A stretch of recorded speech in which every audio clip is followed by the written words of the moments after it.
Hey guys, and welcome to the show. It's no longer No Shave November, but I'm a little behind the times.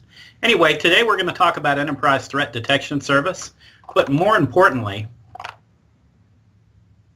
the McRib is back.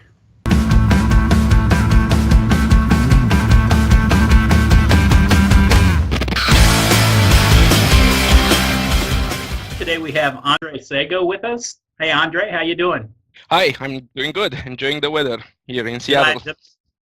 Did I pronounce your last name right? Yeah, that's good. All right, well, listen, today we're going to talk about Enterprise Threat Detection Service, and since you, sir, are the expert, I am going to let you tell us exactly what that is. So what is Enterprise Threat Detection Service? Well, ETD for short is a managed security service which provides enterprises with state-of-the-art detection capabilities, and we are leveraging like the latest Microsoft technologies and various telemetry sources and data that we get, and then everything is actually built into the operating system. So we are kind of agentless, which makes it much easier to deploy and get data. And then using a combination of machine learning, machine analytics, signatures, proprietary telemetry sources, human analysts, which actually is very important, we are kind of in a unique position to continually monitor for advanced attacks in this rapidly evolving environment. So I guess that means that the service for this is built in. Is that correct? Yes, so we are leveraging the Windows error reporting service, and then with that we are able to gather information and telemetry in order to see if and detect attacks. Okay. So you said that there was some human intervention. Does that mean that there's a group of people that look at these things and then provide updates to the client? In the background, on the back end, we have a team of analysts and devs and ops guys, and then all of us are trying to protect the customer and let them know if there is any suspicious activity. So with the data that we collect, we have let's say we look for shell code indicators. We're looking for malware, for targeted attacks. And then we have people with decades in security and looking for malware reverse engineering as well. So with all that, we're trying to provide concise and a report for the customer. So who is the target audience for Enterprise Threat Detection Service? That's a very good question. Well, we actually have a wide range of customers, from small organizations to big enterprise organizations to governmental agencies and even some intelligence agencies as well. And it kind of depends on. We have a wide range of coverage because right now our focus is mostly on Windows endpoints. However, that doesn't mean we don't have the capability to detect suspicious activity occurring on other non-Windows devices. Okay. So ETD is a standalone service or an add-on? It's actually a standalone service, so there is no need to install anything else like another agent on the workstations, on the machines or servers, because we actually everything is actually built into Windows. Okay. So does that mean that, the Windows minimum technical requirements apply? There's not really anything special that we need? Well, and another thing is that because Windows Error Reporting Service was implemented since Windows XP, we support everything from Windows XP onwards. Okay, so show us what you've got. Okay, so I have this slide which briefly describes what we have and what we can do for the customers, and then afterwards, if that's okay with you, I can go into a case study, like a scenario that we've encountered that actually a few customers with different variations. Yeah, I think that would be awesome. Perfect. Okay, so right now our deliverables include alerts that we provide to the customers and summary reports, and then based on the subscription that they have, we can provide that like every week, every month, or on a quarterly basis. And then with that, once we have the summary report, and then we set that to the customer, we actually have a call with them, and then in that call we go over what we've encountered, basically what we've detected. And then besides that, there are also a number of reach back hours, which include additional investigations and questions, and then maybe some reverse engineering or maybe deep analysis on various other things. So in this scenario, so we got multiple crash dumps from the customer, and then they actually had interesting things in them. The process that was crashing had a suspicious name and was present in a suspicious location. For example, you can see here it was in the startup folder, and the process name were W32, run DLL32, and then PowerShell.exe, among others. And of course, just by looking at the command line for PowerShell, definitely something was interesting there. And then we also have some detections that we're running over the crash dumps of the memory dumps that we get. And then they, for example, the detections comprise of heuristic detections, emulation for possible shellcode, YARA detections, and so on. And among the detections that we got, we had a few which were very interesting, and among those, I will show some of the Metasploit shellcode and suspicious PowerShell command detections. I'll demo that here. Okay. And okay, perfect. So everything started. We picked one of the dumps, and then we want to see what's going on there. So the first thing, we did a list of loaded modules, and then we saw the process that was crashing. In this case, is W32.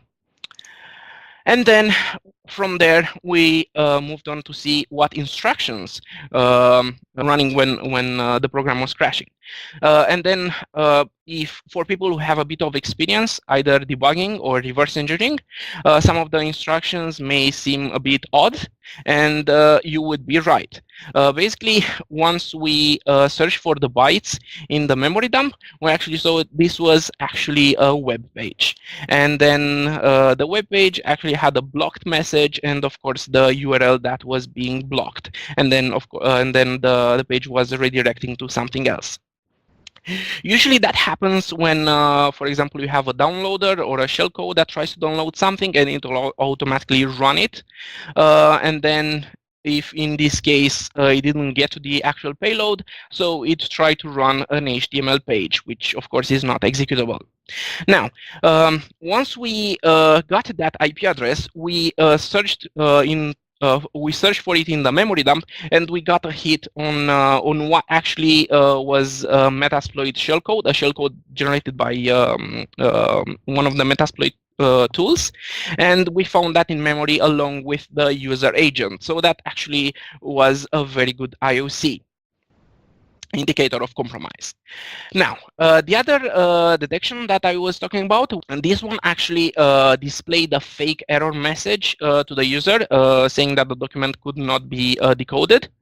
And then it was loading and decoding and actually a suspicious file with double extension xls.bat, and then that one contained the base64 code, possibly just by looking at the PowerShell command, and then it was executing that. Now, the information that we got stopped here. However, we once we gathered all that information, we searched through our intelligence sources to see what we can find. Maybe we can find more data, because right now we knew that the system was compromised, but we want to see if we can get more data, and we actually did. So we found a malicious document, an Office document, using the same PowerShell command. And then once we decoded the first layer, the base64 that was in the bat file, we got through a second PowerShell script with another base64. And then I added here in the second layer, there is a screenshot which actually shows that what it's going to do, it's going to allocate memory inside the running process, in the address space of the running process, and then it's going to do a create thread on that. So once we decoded the second base64, we saw that it was actually a binary, an executable, and the payload was Cobalt Strike. Cobalt Strike, if you don't know, it's a tool mostly used, but not only, by red teams in order to do all sorts of things. Has a lot of capabilities. It can execute various kind of scripts, log keystrokes, get credentials, take screenshots, download, execute files, transfer data, uses some covert channels to do that, and then even execute other payloads. So with that, we decided to inform the customer as soon as possible. Luckily, it was only a red team exercise. So, but another thing is that the case that I actually walked through, we've seen different variations of it. We've seen actually at quite a few customers. Wow. Yeah. So did we stop this from occurring? No. So with ETD, what ETD does and is, I would say it's more like kind of a niche area, because usually a malware, it employs all sorts of obfuscation techniques to bypass an antivirus and the pattern matching there, or the anti-emulation tricks, or employs various kind of anti-VM techniques in order to avoid being detonated, and then with that, it actually gets inside, through the detection layers, and gets on the customer's machine potentially. And then if that happens at some point, there, because it's a new environment, usually the attackers don't necessarily have full control of what's there, and they don't know in advance everything. And of course, we are humans. At some point, there might be a crash, and usually there is a crash in the either in the injected process or the actual malware. And then when there is a crash, you usually have everything decrypted, deobfuscated, and makes things much easier to analyze and detect. And that's where we are. That's where we sit. Sometimes we see things as they happen, and we decide to notify the customer immediately, and then sometimes they actually block things until they reach too far. We're more kind of forensic analysis kind of thing. So immediately, or after a time after the thing happened, after the either lateral movement, or malware infection, or an attack, or something like that. Okay, so really what we do is we look at these types of exploits after they've occurred, so that we can build a stronger response to prevent them from occurring in the future. Exactly. And then, of course, from all those engagements, we take data, we improve our detections, and then we also work with other teams inside Microsoft. Sometimes we actually see a lot of the things that we get from the customers being already detected by our solutions. And yeah, unfortunately, some of the customers are not using them. But yeah, that also helps us as well, and then in the end, it's gonna help the customers. Okay, cool. So what are the ETD deliverables? Okay, so let's say we had this scenario. Right now, we'll create an alert for the customer, and then we're gonna send all that information to the customer. But in the end, everything, and then of course other alerts or other findings that we got from various other machines, and IP traffic, botnet analysis, and so on. So we get all that data, and then everything is summarized into a report. And we have those calls either on a weekly, monthly basis, or quarterly basis, depending on their subscription.